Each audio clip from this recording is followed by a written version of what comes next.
ကဲနိုင်ငံခေါင်းဆောင်တွေရဲ့နိုင်ငံတော်အဆင့်ခရီးစဉ်တွေကိုမြင်ဖူးကြမှာပါအပေါ်ရန်ကြည့်ရင်တော့တိတ်ကိုခါနာထေဝါတာပဲပေါ့ဒါပေမဲ့ဒီလိုပြုံးပြနှုတ်ဆက်နေတဲ့မြင်ကွင်းတွေရဲ့နောက်ွယ်မှာကဘာကြီးရဲ့ကန်ကြမှာကိုအဆုံးအဖြတ်ဖြစ်မဲ့အလွန်ကြီးမားတဲ့ပထဝီနိုင်ငံရေးဆွေးနွေးညီထိုင်မှုတွေရှိနေတတ်ပါတယ်ဒီကနေ့အစီအစဉ်မှာတော့ American သမ္မတ Trump နဲ့ရုတ်သမ္မတ Xi Jinping တို့ရဲ့တွေ့ဆုံမှုနောက်ွယ်ကရေခဲတောင်ကြီးလိုဖုံးကွယ်နေတဲ့လျှော့ဝှက်ချက်တွေကိုအသေးစိတ်ရှင်းလင်းတင်ပြပေးသွားမှာပါဟုတ်ပါပြီဒီကြောင်းတွေကိုလေ့လာဖို့အတွက်ကျွန်တော်တို့အဓိကအပိုင်း၅ပိုင်းခွဲပြီးသွားကြပါမယ်၁တန်တမန်ဤရပြရုပ်၂တကားပိတ်ဆွေးနွေးမှု၃ထိုင်ဝမ်အရေး၄အီရန်နဲ့ဆက်ဆံမှုနဲ့၅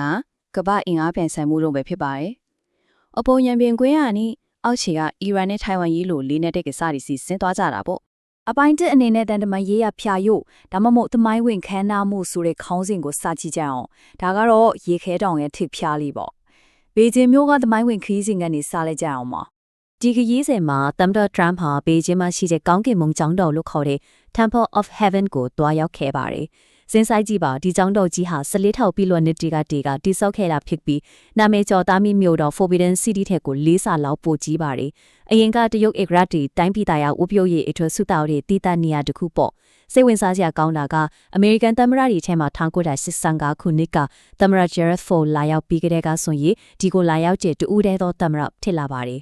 ပြီးဆိုခမ်းမဆောင်ကြီးမှာကျင်းပခဲ့တဲ့အခမ်းအနားကိုကြည့်မယ်ဆိုရင်လည်းတရုတ်ကွန်ပျူတာဝိုင်းကနိုင်ငံတော်သချင်းနဲ့ကြိုးဆိုတယ်အမြောက်ਨੂੰစက်ချက်ဖစ်ဖောက်ကွန်ပျူတာပြီးတော့သမ္မတနှစ်ဦးအတူတကွစစ်ရေးပြအခမ်းအနားစစ်ဆေးတဲ့စသဖြင့်အဆင့်ဆင့်ကိုအင်မတန်ခန်းခန်းနာနာနဲ့စနစ်တကျပြုလုပ်ခဲ့တာပါဒါဟာတန်တမန်ရွရအရာအလွန်ကြီးကျယ်ခမ်းနားတဲ့ပြရုပ်တစ်ခုပါပဲဒီလိုခဏတွေကြားမှာသမ္မတ Trump ကကျွန်တော်တို့အတူတကွအလွန်ကောင်းမွန်တဲ့အနာဂတ်တစ်ခုကိုပိုင်ဆိုင်ရလိမ့်မယ်လို့အကောင်းမြင်ပြောကြားခဲ့ပါတယ်။မီဒီယာရှေ့မှာတော့အလွန်နှွေးထွေးတဲ့ဆက်ဆံရေးတစ်ခုကိုပြသခဲ့တော့ပေါ့။ဒါပေမဲ့ဒီလိုလာပါတဲ့စကလုံးတွေရဲ့အောက်ခြေမှာတကယ်ရောဘာတွေဖြစ်နေမလဲ။ဆိုတော့အပိုင်းနဲ့ဖြစ်တဲ့တကားပိတ်ဆွေးနွေးမှုချီကိုကူးသွားကြအောင်။လူသိရှင်ကြားအခမ်းအနားတွေပြီးသွားတဲ့အခါမှာတော့တကယ်ကိုအရေးကြီးတဲ့တကားပိတ်ဆွေးနွေးပွဲတွေစတင်လာပါပြီ။ဒီနေရာမှာမေးစရာမေးခွန်းတစ်ခုထွက်လာပါပြီ။ဒီတွေ့ဆုံဆွေးနွေးပွဲဟာသတ်မှတ်ထားတဲ့အချိန်ထက်ဘာကြောင့်အများကြီးပိုကျသွားရတယ်လဲဆိုတာပါပဲ။ကမ္ဘာမီဒီယာတွေရဲ့ကင်မရာတွေမရှိတော့ဘဲခေါင်းဆောင်နှစ်ဦးတည်းတီးတန့်တွေ့ဆုံခွင့်ရတဲ့အချိန်ဖြစ်တာကြောင့်သူတို့တကယ်ဆွေးနွေးချင်တဲ့အကြောင်းအရာတွေကိုအချိန်ယူပြီးလေးလေးနက်နက်ဆွေးနွေးကြတယ်ဆိုတာထင်ရှားပါတယ်။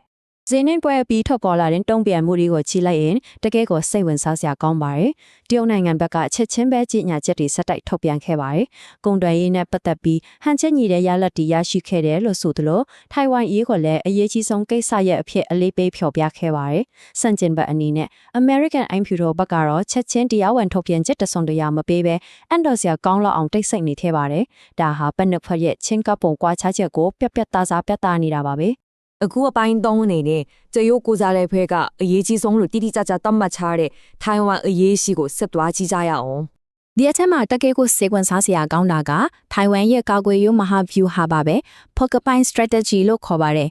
်ဆိုလိုတာက American စစ်တပ်ရဲ့ဝင်ရောက်ကူညီမှုကိုကြီးပဲမှုခေါ်နေမဲ့အစားရန်သူတွေဝင်ရောက်ကျူးကျော်တာမျိုးပိတ်ဆို့တာမျိုးလေးမလုပ်ရဲအောင်ကိုယ်တိုင်လက်နက်အင်အားတောင့်တင်အောင်တည်ဆောက်ထားတဲ့နည်းဗျူဟာဖြစ်ပါတယ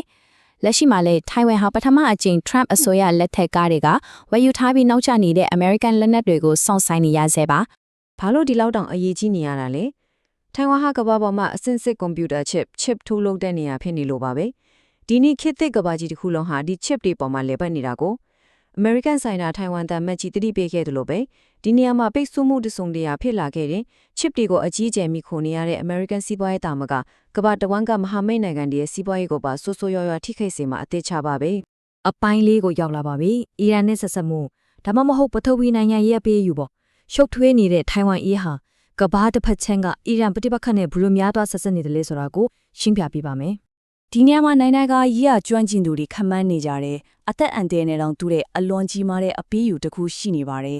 အဲ့ဒါကတော့ American ဘက်ကအီရန်အရေးမှာတရုတ်ရဲ့ဩဇာလွှမ်းမိုးမှုကိုအသုံးပြုနိုင်ဖို့အတွက်ထိုင်ဝမ်အရေးမှာတရုတ်ကိုအလျှော်ပေးမှုတွေများလုပ်ခဲ့သလားဆိုတဲ့အချက်ပါပဲ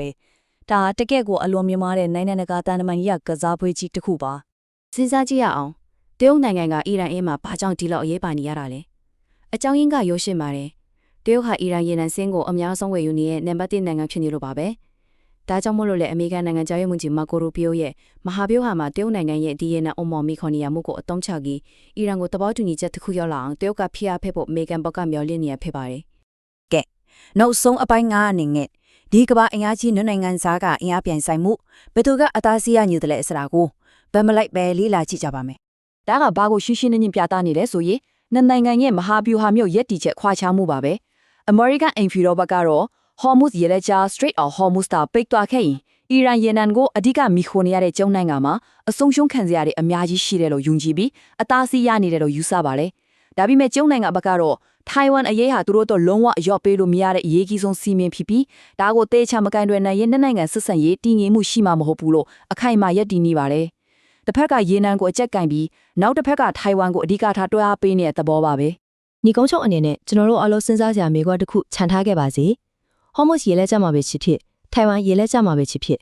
ဒေတာတွင်ပဋိပက္ခသို့မဟုတ်ပိတ်ဆို့မှုတစ်ခုခုများဖြစ်ပေါ်လာခဲ့ရင်ကမ္ဘာစီးပွားရေးတစ်ခုလုံးပေါ်ဟုဘယ်လောက်ထိဆိုးဆိုးရွားရွားရိုက်ခတ်လာနိုင်မလဲ။အခုမြင်တွေ့ခဲ့ရတဲ့ခဏတဲ့တန်တမန်အရာတွေ့ဆုံပဲတစ်ခုတည်းကနေကမ္ဘာကြီးတစ်ခုလုံးကိုတုံ့လို့ဆင်နေတဲ့အလွန်နူးညံ့သွင်းငွေပြီးကြီးမားတဲ့ကြရိုက်ခတ်မှုတွေဘယ်လိုဆက်ဖြစ်လာမလဲဆိုတာကတော့အားလုံးပဲဆက်လက်ဆောင်ကြည့်ရမယ်စိတ်ဝင်စားဖွယ်ကြောင်းရာတစ်ခုပဲဖြစ်ပါတော့လေ